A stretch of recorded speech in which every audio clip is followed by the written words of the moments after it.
Hello everyone, and welcome back to our YouTube channel. So today we're going to go over the 5 top tips on how to make the most out of your day. So we're going to start with number 1. So the best thing that I find is if I make a list, preferably not in the morning, but usually towards the end of the day, for the next day. So just a very simple list, bullet points, 5 to 10 points maximum. And I just list very quickly what I know that I need to do for that day. Now, sometimes I think it's quite beneficial to do this for just one day, sometimes 3 days, sometimes 5 days, and then sometimes if I know that something's going to take me a lot longer than that, such as a project that's been given to me by my boss, then I will make a long-term list. And those usually consist of quite a few smaller items that I know I'm going to be able to box off just to get a head start on whatever it is that I've been asked to do. So there's 2 benefits to this. The first one being that by making a list, you're almost giving yourself a head start on the day. So you're not having to think about, well, what is it that I need to do first thing? You're giving your mind a little bit of extra time to just sort of calm down before the day starts and the emails and the phone calls start flooding in. Secondly, the benefits of having a list can tangibly see the things that you've been able to do. So it's almost that sense of achievement which helps you push through the rest of the list and helps you get through the rest of the day. But as I said before, the way that I work, I'd prefer to do on the day before, so that first thing in the morning, all I have to do is just open that list, whether that be on a Word, whether I've written that down on a notepad or an email to myself, whichever works best for you. Even a calendar view, sometimes I've used that in the past, but I can find that sometimes that can get quite manual to use, so I tend to avoid that if I can. So moving on to number 2. So ensure that wherever you're working, you have a clear desktop. So you do not want to be walking into a room where there's various items laid about, there's pots, there's all sorts going on, and your mind is just flicking between one thing and another. The aim is to make sure that your mind has as little to think about as possible so that you can focus on the work in hand. So if you can make sure that your desk room is tidy and you're not having to look at too many things to distract yourself with, then you'll go a long way into making sure that you're getting through what you need to get through that day in as a proficient manner as possible. It's also helpful when you're taking video calls because you don't want the person on the other end of the phone call to be watching a dirty room behind you or a cluttered space either. And there are various things that you can put on with, say, Microsoft Teams, where you can change your background so that people can't see that, but that doesn't really help you when you're trying to do your work. So we'll move on to step 3. So step 3 is all about ensuring that you focus on one task at a time. So we're very guilty of trying to multitask during the day. We're very guilty of receiving emails and thinking, okay, I need to respond to this as soon as possible so that people don't think bad of me, so that I can get this off my desk, off my mind. But I can guarantee you that the sooner you send an email to somebody and get that one item off your mind, you'll receive another one. It's just the way of the world, I'm afraid. So the best thing that you can do is make sure that if you're given a task in hand and you've made your list and you know exactly what you need to do when you need to do it, or as close to as possible, that you focus on that one thing at once. Because if you can just focus all your mind on that one item and get that off, you can then move on to the next item.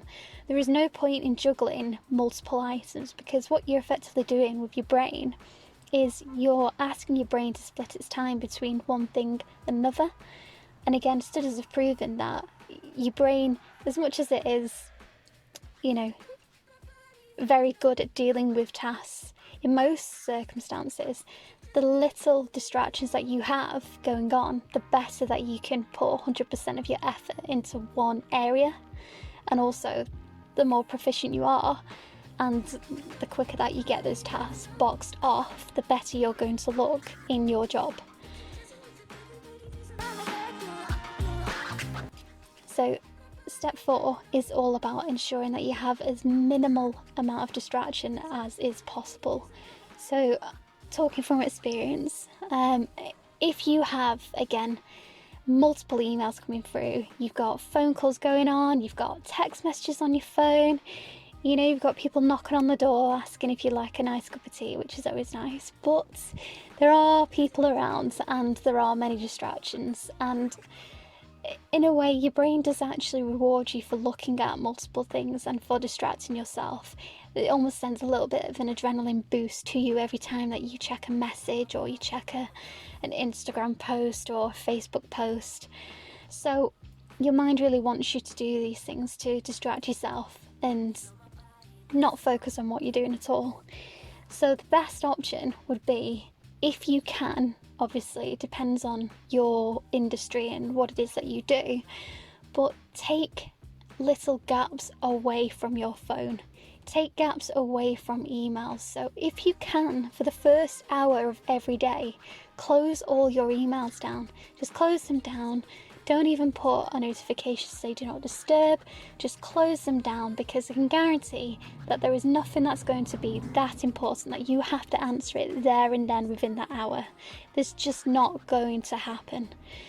So the best option is to get rid of them altogether so they're not popping up.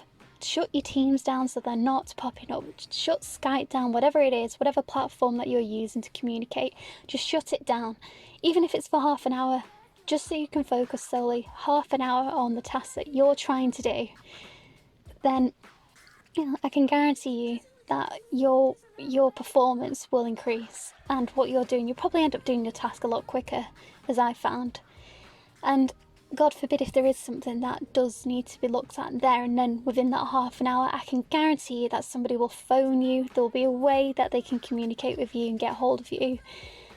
And if you think that such a thing's going to come up in that time, then let people know.